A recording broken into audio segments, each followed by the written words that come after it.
मी 2 वर्षाखाली बोला किंवा काही दिवसांपासून मॅनिफेस्टेशन करत होतो की माझा एक बिझनेस असला पाहिजे आणि काहीतरी व्हॅल्यू ॲड ऑन त्यांनी माझ्या युजर्सना किंवा समाजाला दिलं पाहिजे. तर मी भरपूर रिसर्च केला, अभ्यास केला आणि मला सगळ्यात जास्त कमी मला वाटले, माझ्या हिशोबाने मला वाटले की एज्युकेशन सिस्टममध्ये काहीतरी कॉन्ट्रिब्युशन केले पाहिजे.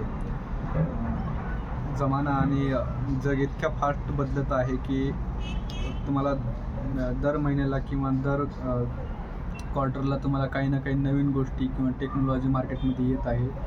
पण एज्युकेशनमध्ये जर बघतात असाल तर तुम्हाला त्याच गोष्टी आहेत ज्या अपग्रेडेड नाहीत. तर तुम्हाला आजच्या काळात जे नवीन पिढी आहे त्यांना टेक्नॉलॉजीला समजून घेणं खूपच महत्त्वाचं आहे. त्याचबरोबर जे रूट्स आहेत की मोरल्स आहेत त्यांना पण तुम्ही व्यवस्थित समजून घेतलं पाहिजे. जर तुम्ही इन पर्सन व्यक्तीच म्हणून जर तुम्ही उत्कृष्ट बनले नाही तर तुम्ही समाजाचा एक नागरिक म्हणून काय बनसाल. तर सर्वप्रथम जो आपला पर्सनॅलिटी असते, पर्सनॅलिटी डेव्हलपमेंट ही लहानपणापासून झाली पाहिजे.